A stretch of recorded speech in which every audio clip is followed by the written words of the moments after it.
Hey, my friend, and welcome to Aligned to Rise, the podcast for ambitious women who are ready to rise above their symptoms, release old limitations, and fully rise into their true power and potential.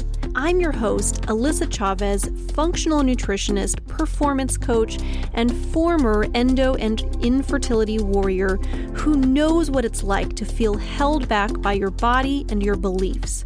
I've taken a journey of true healing from the inside out so that I can show up feeling great in my body, confident and unstoppable. And now I'm here to help you do the same. Through a blend of functional nutrition and deep mindset work, this show will empower you to reclaim your vitality, trust your intuition, and live unapologetically in your purpose. If you're ready to align your body, mind, and spirit so you can rise to your highest potential, you're in the right place. Let's rise, my friend. This show was created for educational purposes only and should not be used as a replacement for medical advice or treatment. Hey, my friend, and welcome to the podcast. So today's episode is a very deeply personal one.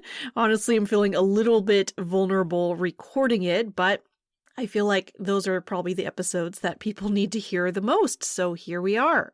As I am recording this episode, it's not going to be released for a few more weeks, but at the time that I'm recording this, I'm about to give birth to my baby girl. Probably by the time this episode airs, at least I hope so, I will already be holding that baby girl in my arms. But what I want you all to know, and I know that I've shared about this on my social media and on the podcast before, getting here took 9 years, right? They say that it takes 9 months to grow a baby, but in my case, it actually took 9 years to get to where I am. And that was 9 years of painful periods of infertility, of IVF, miscarriages, and moments where I truly felt like my body was broken, for lack of a better word.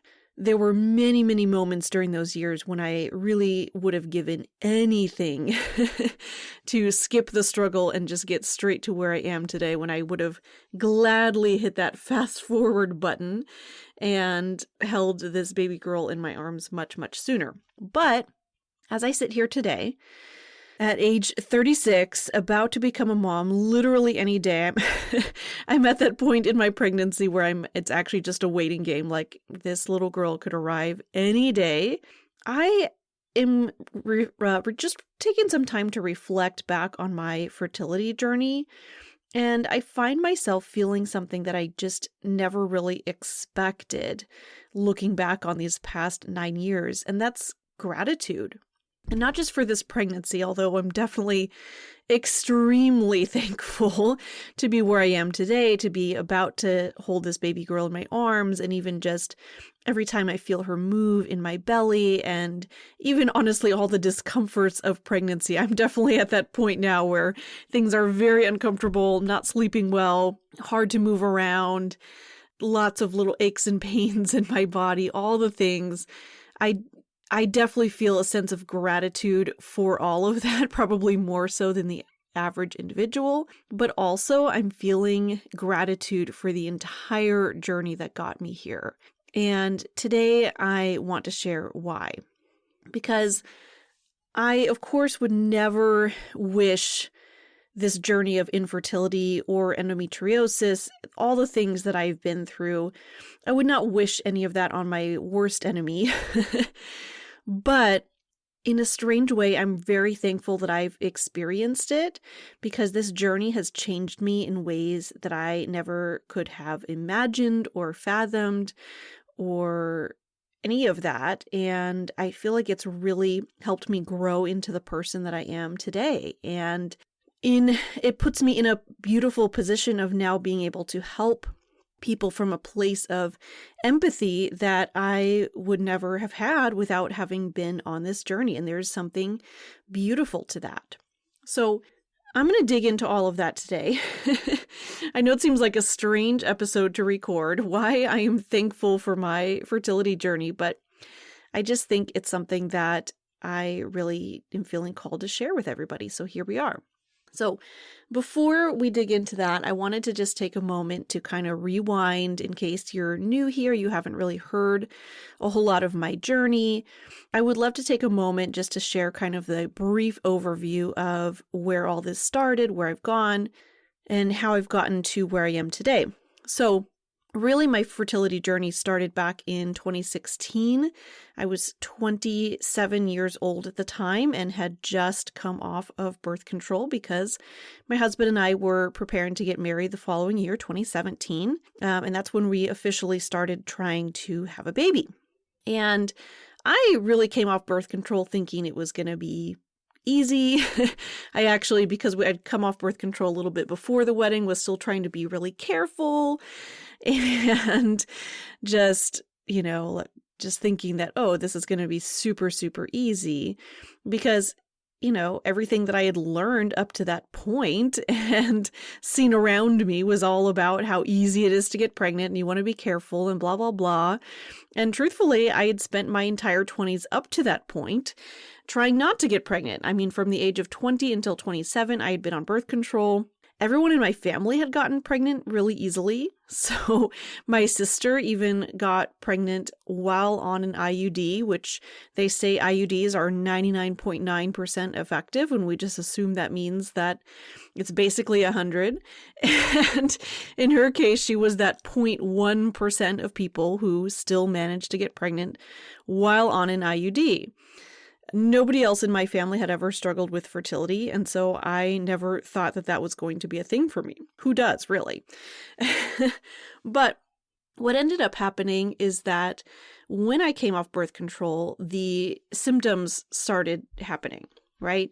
My periods became intensely painful, and I'm talking so painful that I couldn't work, I couldn't walk around, I couldn't even stand up straight. It was just that completely debilitating, knocks you off your feet pain that comes with what I later found out was endometriosis.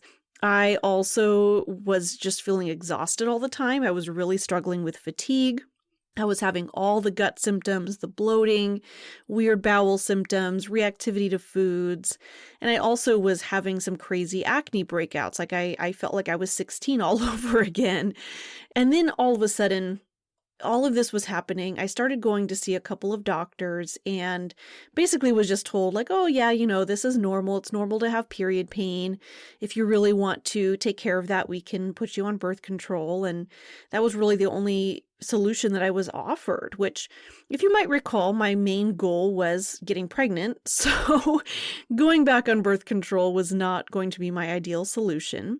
And it just kind of left me with more questions than answers. And then the months started to tick by, and instead of getting that positive pregnancy test, we just kept getting that I kept getting that intensely painful period month after month after month. In fact, my symptoms really just started to get worse and worse and worse rather than better. And so eventually, years later, actually, at the age of 30, I ended up going to finally see a fertility specialist. I had had years of symptoms by that point in time and still didn't have any answers, still wasn't able to conceive, so ended up going to see a fertility specialist. And through all of the testing, anyone out there who's been through fertility treatments or has visited a fertility doctor at any point in time, you know that it involves a whole lot of testing and all the things. So I did all of that. And the good thing that came out of that is that I ended up getting a diagnosis finally with endometriosis. So at least I had an answer as to why I was in so much pain and was struggling so much. And at that point in time was told, hey, I think it's really best if you just go straight into IVF. Really, it's going to be your only option to conceive, and you really shouldn't wait too long because the longer you wait, the harder this is going to be. And so we did. My husband and I decided to dive straight into IVF. This was back in 2020. I know, great time for that too, right? So we actually had done our egg retrieval in, I believe, February of 2020, right before the world came crashing down. We had committed to all of this and ended up doing 2 embryo transfers later in the year. It all got pushed back because of COVID, but we did our first transfer in June, which unfortunately did not stick around. And then we had another transfer in September of 2020 and ended up having a successful round. We were thrilled. We were so excited, thinking that this was it. We finally did it. It was all worth it. And then ended up having a miscarriage a few weeks later, which just shook me to my core. Honestly, even having the failed embryo transfer was extremely challenging from an emotional perspective, much more so than I thought it would be. But experiencing, finally getting that positive pregnancy test, hearing the heartbeat even at an earlier ultrasound, and then having a miscarriage was just devastating beyond what I can really describe in words. And as challenging as all of that was, it also really guided and led me to where I am today, right? Because it really gave me so much perspective, and there were so many struggles in there. I mean, especially even in the years leading up to those few years when we were just trying to conceive, much less those years during and after IVF. Because you may notice that was back in 2020. It is now 2026. And I am just now getting ready to actually give birth. And during that time, there was so much that happened, right? There were so many friends and family announcing pregnancies and births along the way. And it gives you that feeling of just being left behind, right? Like everybody else is just passing you by and you're just being left behind.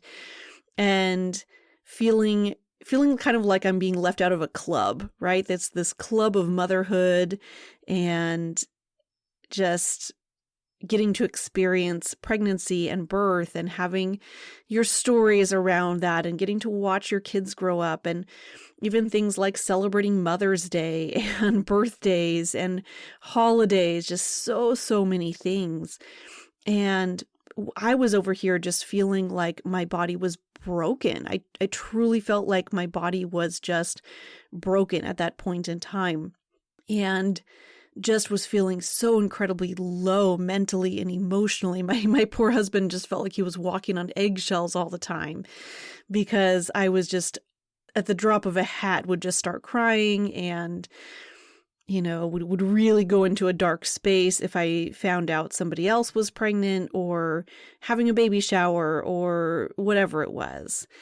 And there were just so many little challenges along the way that came up. And what really happened for me is there was a period of time, especially right after I had that miscarriage, there was a period of time for months and months and months where I would literally wake up in the morning, I would sit down in my closet, and I would just cry. It's just this feeling of just, I needed to release. I was just feeling super low. And so I would just sit down in my closet and I would cry every single morning. And it got to the point where I just started to realize, like, gosh, I need to do something about this. Me sitting here crying and feeling broken and feeling like I can't go on is just not a way that I can live my life long term. I need to be able to take my health into my own hands and turn things around myself. I'm really the only person who can do that for me.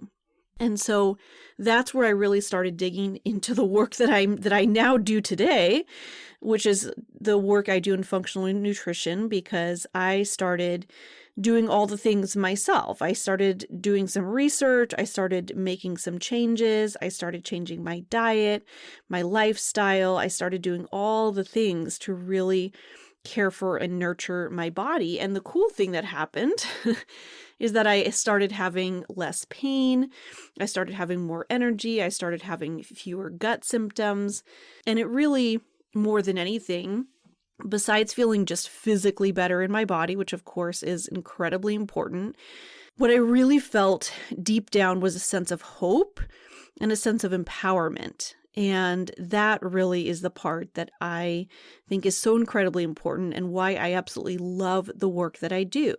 I have the pleasure now of getting to work with clients one-on-one on a day-to-day basis, teaching others to take their health into their own hands the way that I do. And I absolutely love seeing the way that other women are able to transform not only their health and the way that they feel, which is incredibly powerful, but even more importantly, the fact that they have hope, the fact that they feel empowered again, the fact that they feel encouraged, like they're having better health and feeling better in their bodies is actually possible.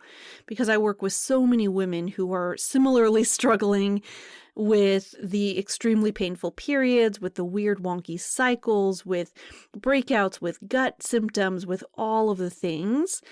And to be able to lead them, guide them from a place of empathy and really, truly, deeply understanding where they've come from. And of course, women who are struggling with a fertility journey as well is just the most powerful thing. And I am so thankful for that.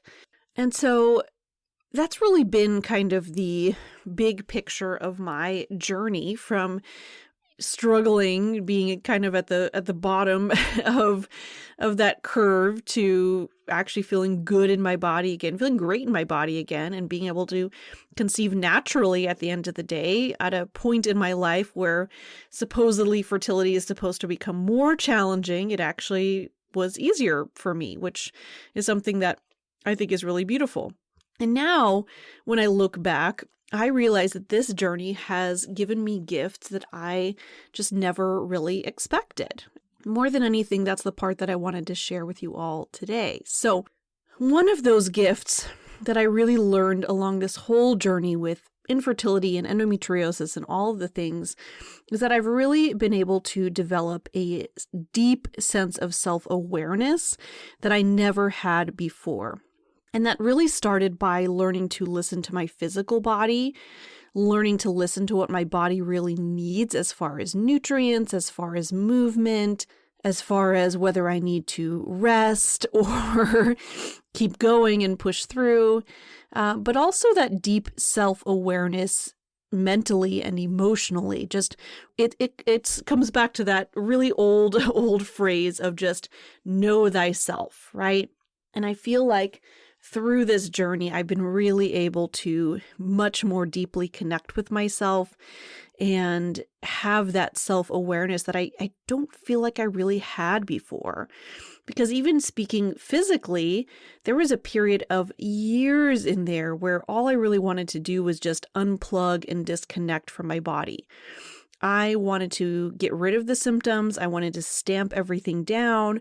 I wanted to just not be in pain anymore. I wanted to just be able to get pregnant. And so what that really led to was me just feeling really disconnected from myself. I just felt like I would ignore so many symptoms from my body and just kind of shove things down. And definitely that was true mentally and emotionally as well. But through all of the work that I've done over all of the years, besides making diet and lifestyle changes, which I do think are incredibly important, what I've really done is learn to listen to what my body really needs and pay attention when I do make changes. How do I feel? How does this actually feel to my body? How do I feel physically? How do I feel mentally? How do I feel emotionally? And then that helps me to guide future decisions on what I'm going to eat, what I'm not going to eat. And I think that having that self-awareness is incredibly important. That's something that I really work to teach my clients as well. You know, people think that, oh, you're a nutritionist, so what you must really do is just tell people what to eat. And truthfully, that is a very small part of what I do. Yes, we talk about diet. Yes, I help people to make shifts and changes on that front and help to bring education around how food can impact their bodies. Absolutely. But what I really help people to develop is that deep self-awareness of how that food really impacts them on all levels. And I think that is so incredibly powerful. That's why I do what I do, honestly. That's what gets me out of bed in the morning.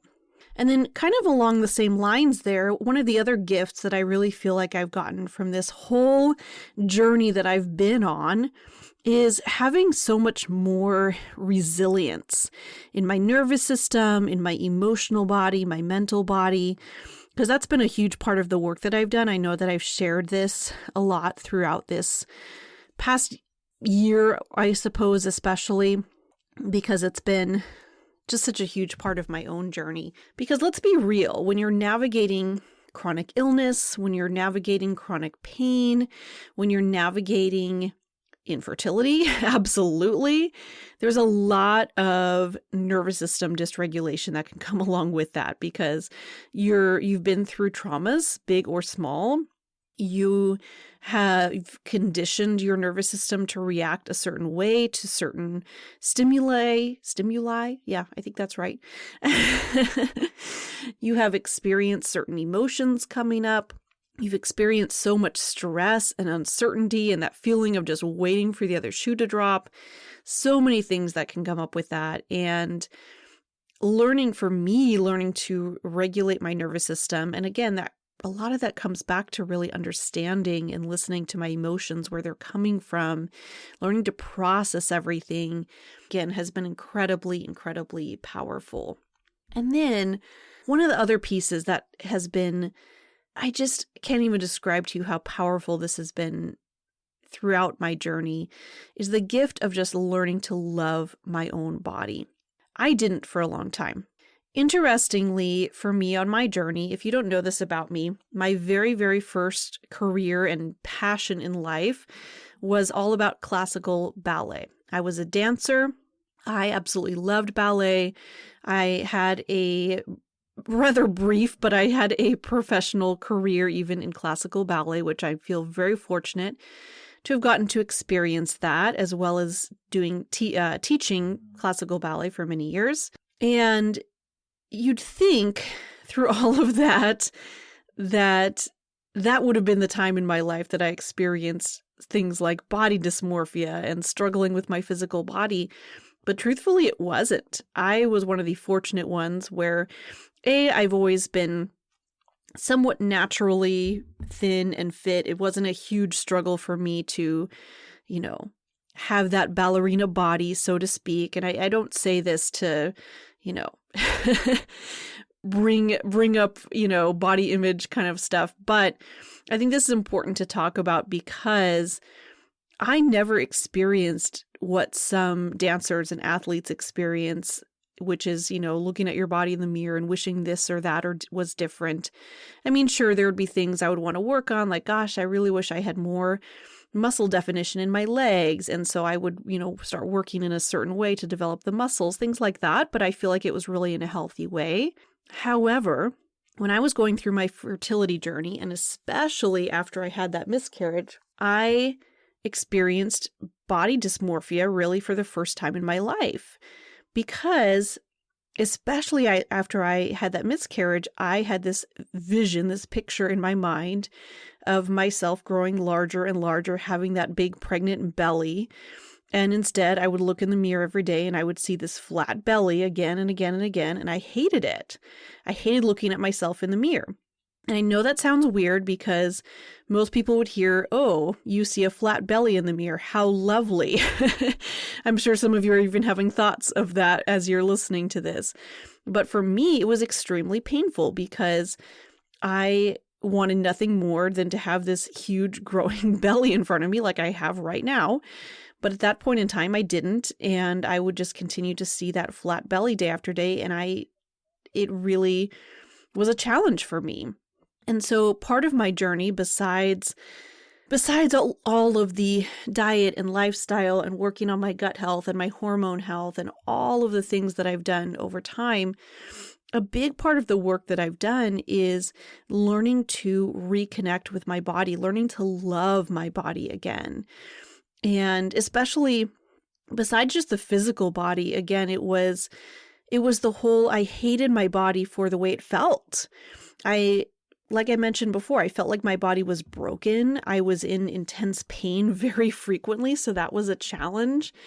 And of course, wasn't getting pregnant. And so I struggled with my body because of that.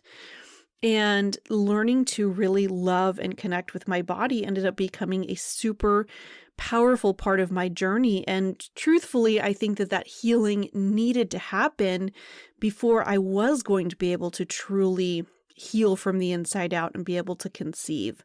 So I honestly am super thankful that I had to go through that so that I could get to where I am today.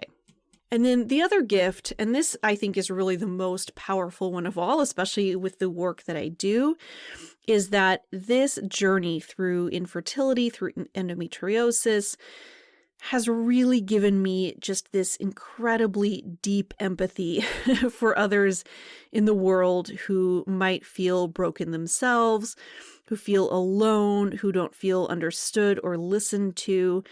I am somebody who fully understands the ins and outs of what this journey looks like and feels like, most importantly, not just on paper, but internally. I can really resonate with exactly what people are feeling. And for example, I offer a free consultation where I can just hop on a call with somebody for 30 minutes and just hear about their journey before we decide, if one-on-one work together is going to be something that is going to be beneficial for their journey. And I can't tell you how many women I've had cry on those calls because they're sharing deeply personal parts of their journey. They are maybe feeling overwhelmed with emotion of just somebody's actually listening to me and somebody gets it and somebody understands because it can be hard to find that. And I feel like having that empathy just makes me that much better of a practitioner because I don't shy away from the hard conversations. I will allow people to dump things on me and share what they're feeling, what they're experiencing, and have no problems with that. And I just feel like I'm so able to resonate with people and connect with them on a deeper level than just, hey, why don't you try eating this food or not eating that food? And there's something incredibly powerful behind that I think really allows space for people to fully and truly heal, which I think is just powerful. I know I keep using that word today, but it's just the word that is, coming up for me today. So yeah, it's been a journey because for me, gosh, I thought I had it all planned out. I was getting married when I think I just turned 28 when I got married. And I thought I was going to just have a couple of kids, be done having kids by the time I was 30. And here I am now at age 36, just about to give birth to my first child. I'll be turning 37 in a few months, actually. And yet, as I look at where I am today, it really feels like the most perfect divine timing because I feel like my body is the healthiest it's been in so many years. I feel like if I had really forced a pregnancy, not that you can really do that anyway, but had I tried, I'm not sure that I would have been in the right space physically, mentally, emotionally, any of the things. Even back when I was doing IVF back in 2020, I feel like there were so many things that were not in alignment. And I feel like now I'm in this space where I am. And, to the point where this has really been a pretty smooth and effortless pregnancy. Like I said, I'm at the end now, so I'm not super comfortable all the time. But in general, it's been pretty smooth and easy, especially for being a quote unquote geriatric pregnancy, as they call it, after the age of 35, which I think is hilarious. And I feel so much more mentally and emotionally ready. And so it's just such a beautiful reminder. And this is something I definitely share with clients as well, is just, it's okay to let go of that timeline, right? And just, focus on letting your body heal and getting yourself back into that alignment. And I think that's just so beautiful in so many ways. So at this point in time, I just feel so much gratitude for everything that I have experienced, everything that has led me to where I am today. I feel like it's going to shape who I am as a mother, who I am as a woman. It absolutely has shaped who I am as a practitioner. And I'm incredibly thankful for that because truthfully, without this journey, my health wouldn't be where I am today. My career would be in a completely different place, probably. I don't know that I would have ever even gotten into this world of functional nutrition. The level of empathy and human connection I'm able to share with others is incredibly powerful. That connection with my body and myself and just having so much gratitude for all of this, I think is just, I'm just so thankful. So, my friend, if you are currently in the thick of your journey, you are in the middle of your fertility journey or struggling with endometriosis or all of the above, I just want to remind you that I see you. You are not alone on this journey. You are not broken. There is somebody out there who knows exactly what this feels like, how painful it can be. I know what it feels like to watch everyone around you moving forward while you feel stuck. And I know what it feels like to wonder if your body is broken and if this is just how you're going to be stuck for the rest of your life. So again, I am truly and deeply thankful for every step of this journey. I know it's easy to say now. I think if you had asked me a few years back, if I was thankful for the journey in the moment, probably not would be my answer. But now that I'm able to reflect and look back, it's hindsight. Hindsight is 20/20. But I hope that this episode just gives you a little dose of hope and inspiration on your own journey.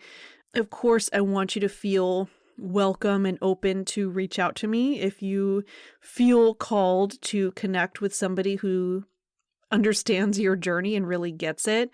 I do absolutely love working with people as well in my one-on-one work on just bringing your body and mind and spirit and all the things back into alignment. We actually work on all of that in my practice. It's not just about diet and nutrition. You're more than welcome to schedule one of those free calls. You're more than welcome to, that you can find in the show notes, by the way, there's a link in there. You're also more than welcome just to even find me on Instagram at aligned.to.rise, and I'm happy to connect with you there as well. All right, my friend, thank you so much for joining me on this journey. Thank you so much for listening in today. And definitely stay tuned in. I'm going to be sharing so many more updates and things that I've learned and everything that can help you along your own journey. So hope you have the most wonderful day today, and much love, my friend. Thank you so much for tuning in to Aligned to Rise. If this episode spoke to you, take a moment to share it with a friend who needs this message too. And then don't forget to hit subscribe so you never miss an episode. I'll see you next time, my friend. Let's rise together.